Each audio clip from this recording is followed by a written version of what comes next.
The journey of the stones, the spirit of the place, walking the path of the ancestors. What does this mean? Why? What's the point? The point being that our questions, our human story, is the thing we know so very little about. How did we get here? Why did we come? For what purpose?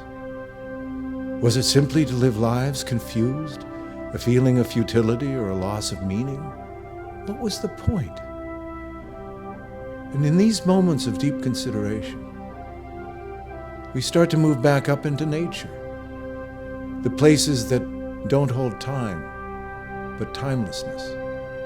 And this is where we find the ancestors, not by looking into the past, but by honoring in the present the great spirit of place, the great journey not simply through the human form, but all forms across the ages. That's why in this stream bed, following this ancient path, we can see the mountains, we can see the sky, we can see the beauty of nature, and we look to the forest peak, and we feel a sense of uplift, a sense of majesty, and we journey on. Why? Why did we come? What do the ancestors want from us? And here they say, we don't want anything from you.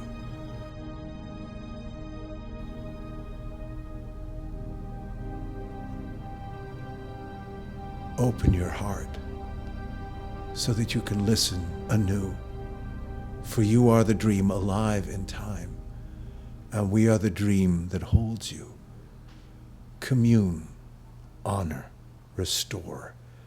This is the wisdom of the ancestors and the walking of the ancient path.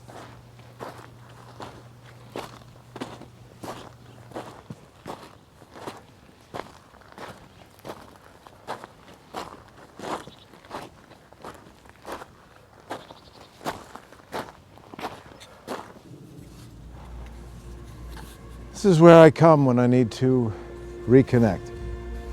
I need to pay attention to questions that maybe the noise of the world doesn't have time for. So when I come up here, and this is the stream bed, the canyon of my boyhood, and it holds so many memories of wandering and hiking and really enjoying that rapport with nature that enlivens the soul and makes the heart quicken of every child. And so that energy, that quality is here, that restorative sense of dream more beautifully. Look around, see that which allows you to breathe, not just keeps your face up against the glass of discontent. But we have to do it. What I always remember when I come here is that this is always here. And then the question becomes, well, why don't you come here more often?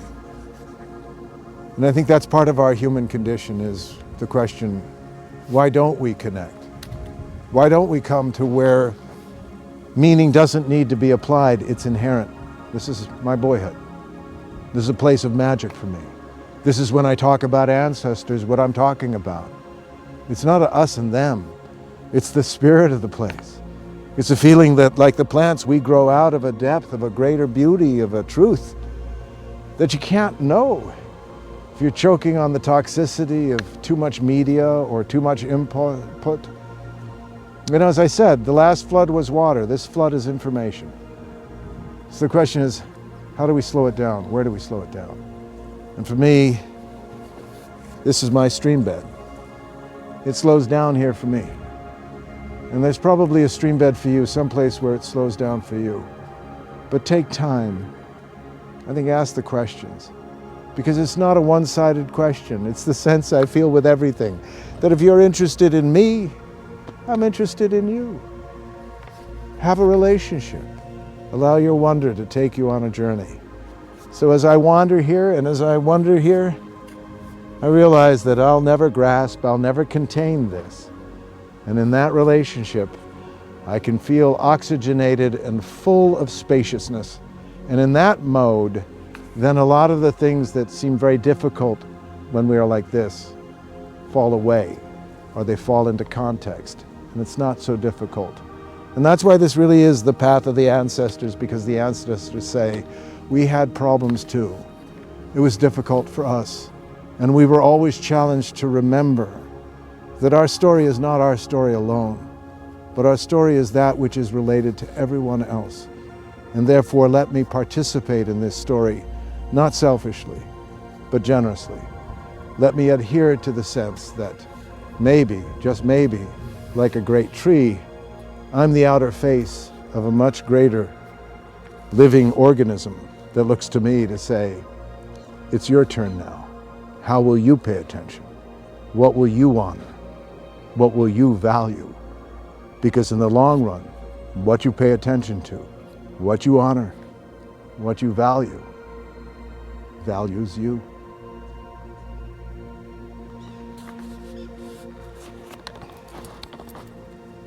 Some of the most extraordinary things in our life are also the most private, meaning they don't have a loud noise behind them, but when they happen to us, we know it's special.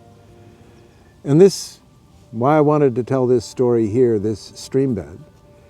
This stream bed is, well, it's the stream bed of my boyhood. It's where I grew up. Well, not exactly in the stream, but it went through my property when I was a boy, so its spirit is part of my spirit. And I've been lucky enough to be able to return to these parts, to live here with my family and my children, and now my grandchildren. And part of this tells the story which is so important to me and always has been, and to a great degree expresses a lot of what becomes of my art and my ideas, which is the ancestors, meaning where do we come from? How are we connected to the land on which we are born? And I've always felt a very strong connection with the Chumash, the Native American people that lived here for 10,000 years in peace and in balance with nature.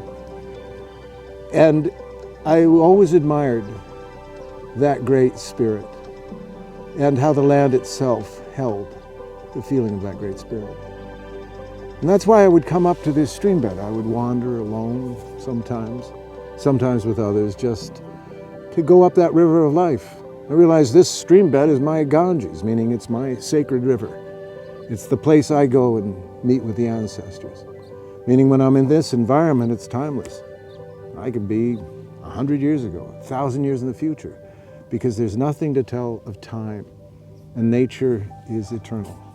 So in this eternal setting, in this stream bed, one of the most remarkable things in my life happened, which was a revelation of a stone that came to me. Now, I had read about stones, I had been fascinated, I love stones, but I had never had the emergence of what I realized was a profound story being revealed by what the ancients would call the stone people, meaning stones are not just inanimate objects, but they are living beings. And that when we understand the picture language, when we understand the way nature is also symbolical, then we begin to recognize that many of our greatest mentorings are not with words. They're not even teachers of humankind, but they insist that we listen a different way. And so my human story was I was with my daughters and with my wife, and we were enjoying a beautiful day like today, an Easter Sunday. And I was in a very good mood, so I was jumping around and being silly with my daughters. But then I heard something inside of me say, we are the Chumash elders. We walk outside of time in what you call dream time. For us, this is a time of communicating. For you, it's still a time of dreaming. And I leaned over and I picked up what I thought was a rock that turned out to be a fossil. And the fossil turned out to be a brachiopod, but not a brachiopod of ordinary kind, because the geologists who looked at it said they were usually the size of a dime. This was the size of a human heart. It was the King Kong of brachiopods. But as I looked more closely, I realized it also had hieroglyphics. It had images in the stone itself, in this ancient fossil. Well, turns out that this brachiopod is hundreds of millions of years old. And so it goes back to the first oceans. And my imagination went back to the first oceans, and I started dreaming about, boy, how our depth and being, where do we come from? And this stone, this heart stone, started to reveal in all of its different expressions indications that, like a seed, we are composed of all of these qualities and conditions. And because any good story continues if we pay attention, that months later, on Mother's Day, I came back to this same place with the family. I didn't hear anything this time inwardly, but I leaned over in a very similar area and I picked up another cluster of fossils. But it was one fossil.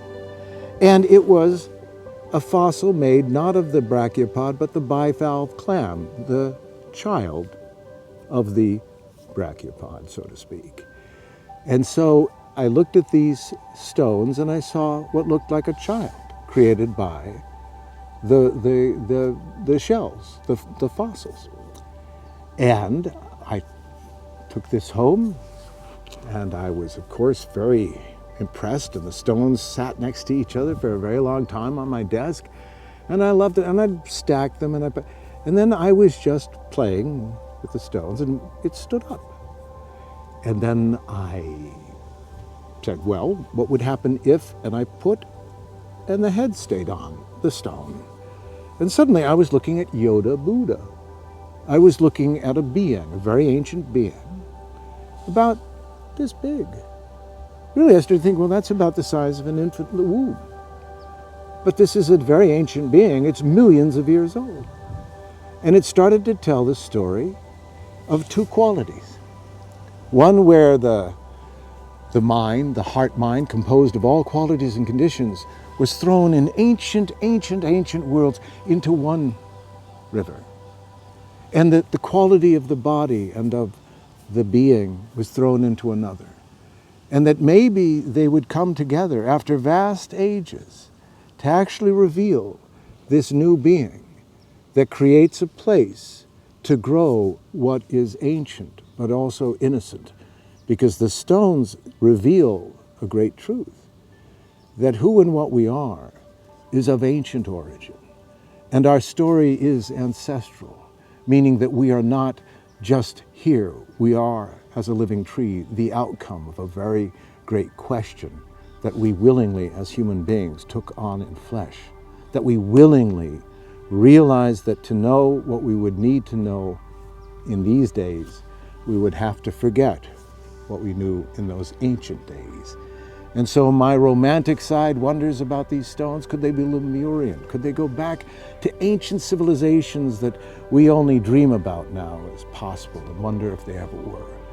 And this is very important, because this is not something that tells us anything. It allows wonder to open the door of possibility. And that's a conversation. That's not a teaching. That's a revelation. Because a revelation begins to admit to us that you must engage. You must find this for yourself. And as a matter of fact, a friend of mine said, Leigh, I am so glad you found the stones, because I wouldn't have looked and I would have thrown them. And I thought, well, maybe there's a little philosophy in that. It was to look down, to not look away. And maybe some of the most mythic and extraordinary things are ordinary. It's a walk in a streambed, on an ocean, on the shoreline, or it's in the mountains. And suddenly something that is ordinary reveals the most extraordinary truths about our human adventure. Meaning that, what if, and I like the what if of these stones, what if these stones do tell us that the heart holds all qualities and conditions, from the animal, the mineral, the human, the alien, the insect, all of it, as one being, one heart. And that this heart then evolves into all these different bodies until finally the body comes back together, and then the ancient mind is able to join this innocent body So maybe our inability to remember in our human condition, in our innocence of not knowing, was to create a foundation where it wasn't that we would know, but we would finally trust that we are the instrument, that our conversation isn't just in time, but as we find in the stream bed here, it's a conversation with the ancestors, meaning that which we can't see, but we start to admire and realize that their struggles, their desire, mirror our struggles and desires. What do we tell our children? How do we find meaning in a difficult world? How do we not become bitter and cynical because of the difficulty? This is not the story to share with the tribe. It's not the story to tell our children. And so being this a story that was with my family, with my tribe, with my loves, it said in this environment now you can hold in the palm of your hand this truth, and you can put it together in a way that it makes sense, but trust it.